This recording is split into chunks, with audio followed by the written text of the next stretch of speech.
want to ask one more question about the situation that we confront, and you touched on it with the Supreme Court overturning women's fundamental right to abortion.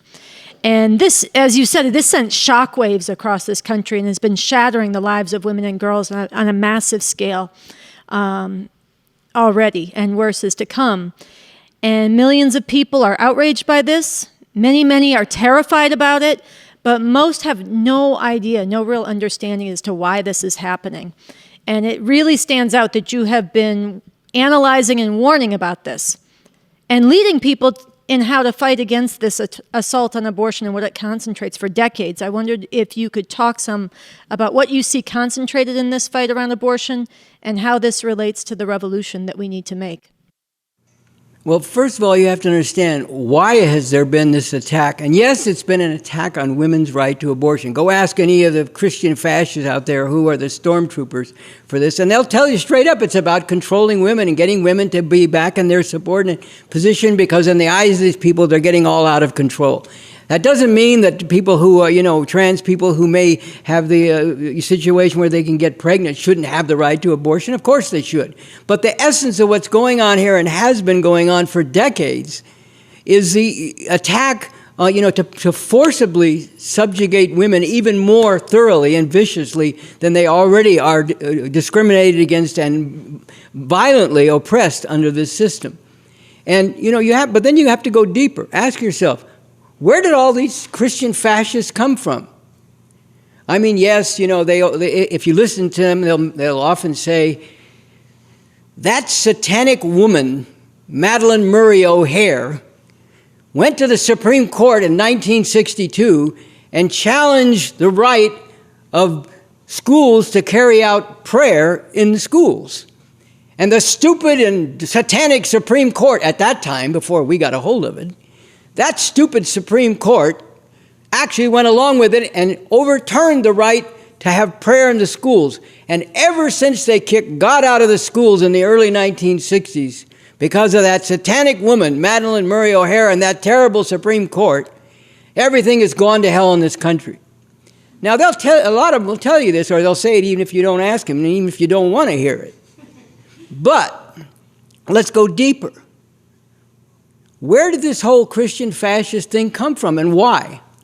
Because there have been, if you go read that Raymond Lotta article on revcom.us that I referred to, Imperialist Parasitism and Social and Class Recomposition in the U.S., if you go read that, you will see, spelled out concretely, that there have been major changes both internationally and within the U.S. in the economy. And one of the major changes has been that because of the reconfiguring of the economy, there's more need for people in professional categories, in the technical, categories and so on. And so this has opened up more opportunity, and together with struggle that's been waged since the 70s in particular against the oppression of women, this has resulted in opening up a lot more of these positions, including, college admissions and so on, to women. I think women now outnumber men in the universities. And so, that has created a situation where a lot of women, it's not that they're no longer oppressed. I mean, just look at the statistics. How many are raped? Look at the massive, pornography, which is just an assault on women as a whole, everywhere. And it's not agency, it's oppression, okay? That's one thing that I can't stand, is when people who don't really want to take on the system at all or in any serious way think they can get over, I don't know whom they're trying to get over on, but other than other people who are also suffering, but they try to get over by rebranding oppression as agency. Sex work, that's agency. No, it's not, it's oppression. It's institutionalized, financialized degradation of women. So just to go on it for a second, because I think this is important. Some of these people say, well, under capitalism, any kind of job you have is exploitative, so what's the difference in sex work? Well, there is a difference. Yes, capitalism is a system based on exploitation, and especially super exploitation of people, including, as I said, more than 150 million children in the third world. But, if you're working in a factory, say in Bangladesh, as a woman producing clothes, you're being exploited in producing those clothes, but the product you're working on and producing is clothes. If you're working in the so-called sex industry, which is just, as I said, vicious exploitation and institutionalized and financialized degradation of women, because what is the product?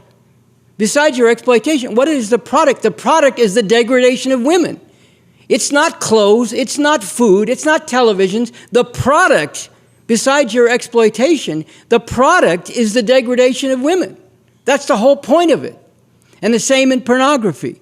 So, all this is a backlash against these changes that have occurred, the incel phenomenon where men, want to rape women because they can't get women to agree to have sex with them the way they want. I mean, they openly talk about raping women, And this, these are all phenomena that have occurred fundamentally because of underlying changes in the economy, which then interacts with, struggles of people and resulting changes in the social relations. And so a big part of what has been driving this fascist movement is these changes that have resulted in women have a little bit more independence, especially women in the more professional categories. But even women working in lower jobs who have their own income. I remember, I never quite knew what exactly he was getting at with this, but I used to have a record way back in the day when I was in high school of the blues singer Leadbelly. And he introduced he had a song called National Defense Blues because it was about the World War II. And when a lot of, black people came from the South, and one of the first things they did was to get jobs in the war industries, the defense plants. And that included a number of women. And so Leadbelly introduced this song. He said, people come to me, men, he meant men, come to me and say, Leadbelly. And I say, yeah. They say, I can't control my woman the way I used to. And I say, yeah. And they say, well, Leadbelly, they go and work in the defense plant and they got their own money and I can't tell them what to do the way I used to. And I said, yeah. And they said, well, Leadbelly, can't you do something about this? So he wrote the song National Defense Blues, which wasn't exactly about that. But I never quite knew from what point of view he was telling his story. But anyway, it reflects something, and this is happening on a major scale in the last number of decades. So this is a big part of what's driving the fascist movement, is wanting to forcibly, push women and control women back into a subordinated position, even more than they already are under the system, because there's plenty of oppression all the time. But they wanted, back the way it was even before these relatively minor, but real changes have occurred. And so the other thing to understand is the leaders of this Christian fascism, going back to someone like Jerry Falwell, who founded the Moral Majority and founded, Liberty University. Now, one of the things that, I never realized this till I was reading recently. Liberty University is a massive university now. It has tens of thousands of students. And, I like to follow the NCAA tournament championship, but fuck it, here comes Liberty University all of a sudden playing, and I say, anybody, beat these motherfuckers, okay?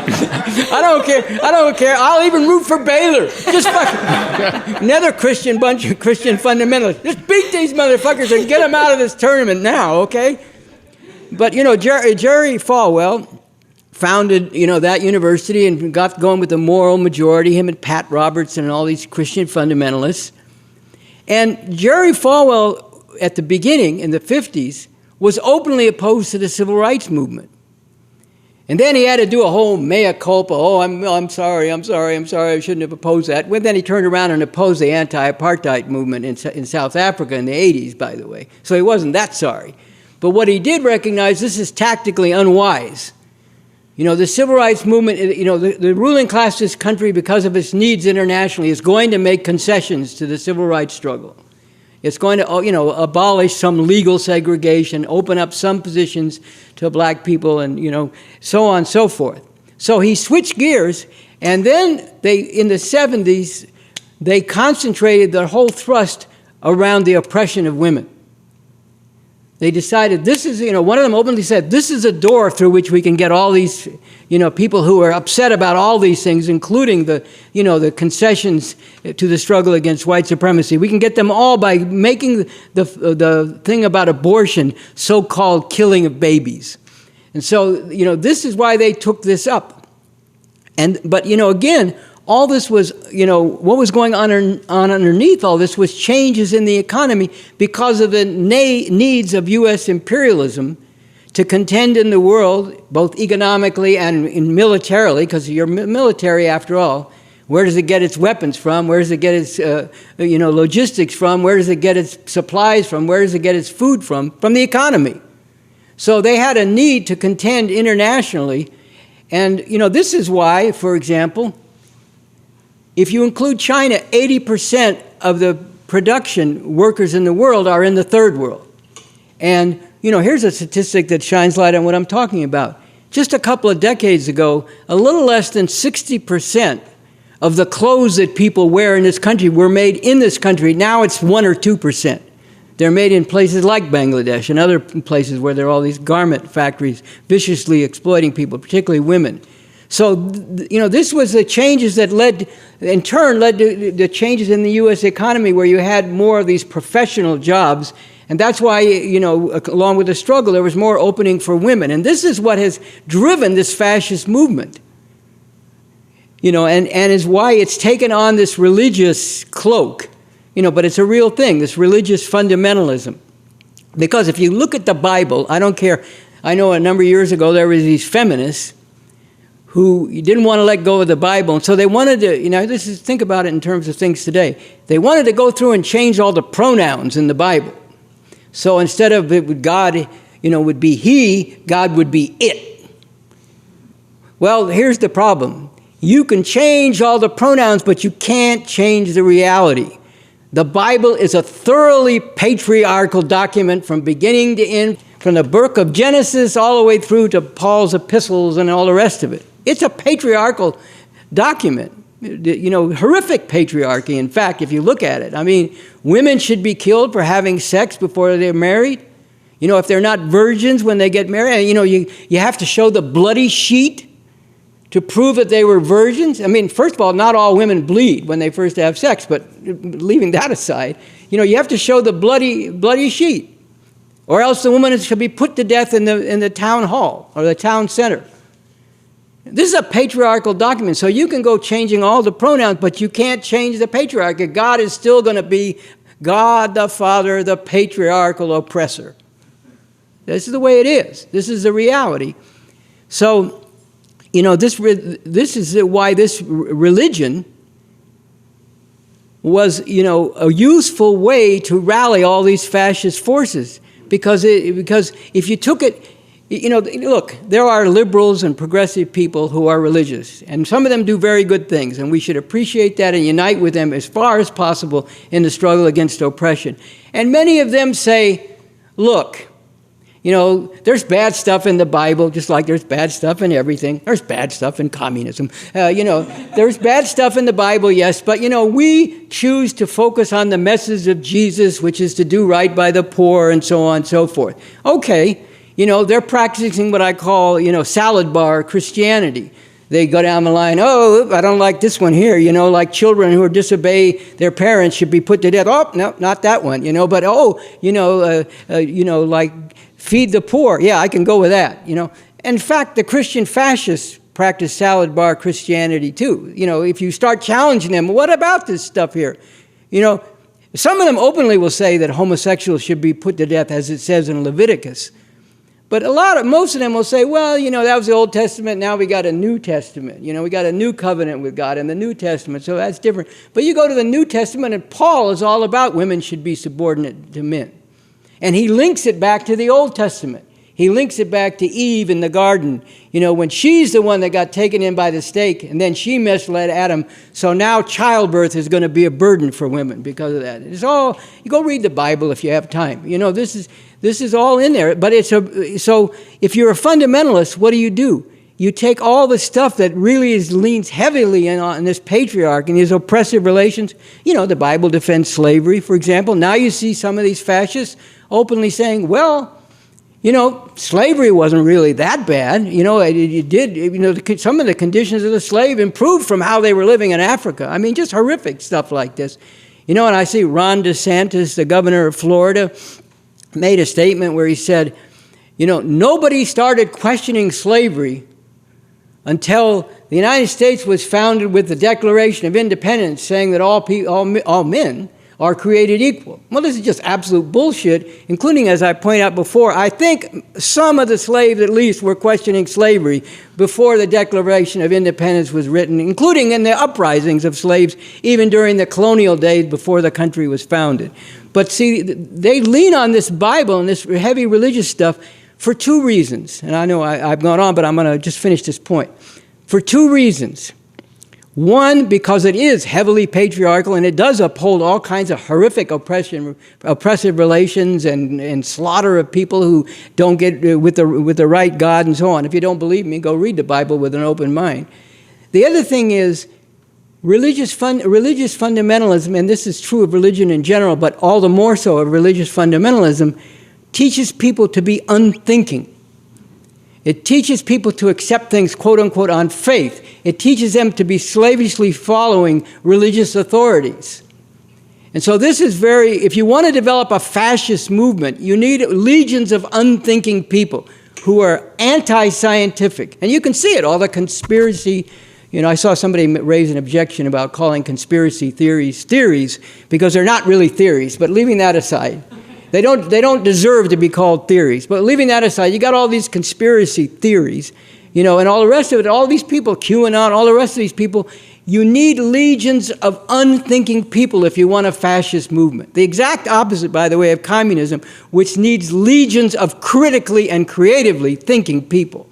So this is why the Christian fundamentalism is such a, powerful and useful rallying cry for all these people who basically their position is, and this is why they said the 2020, and this is the underlying reason why they all believe fervently, with religious zeal, that the 2020 election was illegitimate and stolen from Trump. It's because they regard the people who voted for the Democrats, and we don't want them voting for Democrats, by the way, although in 2020 we did, and we can get into that too if you want. But in general, we don't want them voting for Democrats, but all the people who voted for the Democrats, you can go down the list, gay people, the LGBTQ, women, especially women, and there are lots of women fascists, by the way, we have to recognize, but women, especially thinking women who don't want to be subordinate to men, black people in their overwhelming, Latinos in large numbers, all these people in the eyes of the Christian fundamentalist fascists are illegitimate. So therefore, in their thinking, and it's just barely beneath the surface, if not right on the surface, in their thinking, if those people are the ones, are the reason why the Democrats won the election, then the election's illegitimate. And that's why they believe all these, theories that have been, and assertions and claims that have been disproved about fraud in the election, because it doesn't matter to them, really, if it was fraudulent or not. It was illegitimate because all these people who were not legitimate, not real Americans, not what we want this country to be about, and should be put back in their place as violently as necessary, if not literally wiped out. All those people are the reason why we didn't win the election.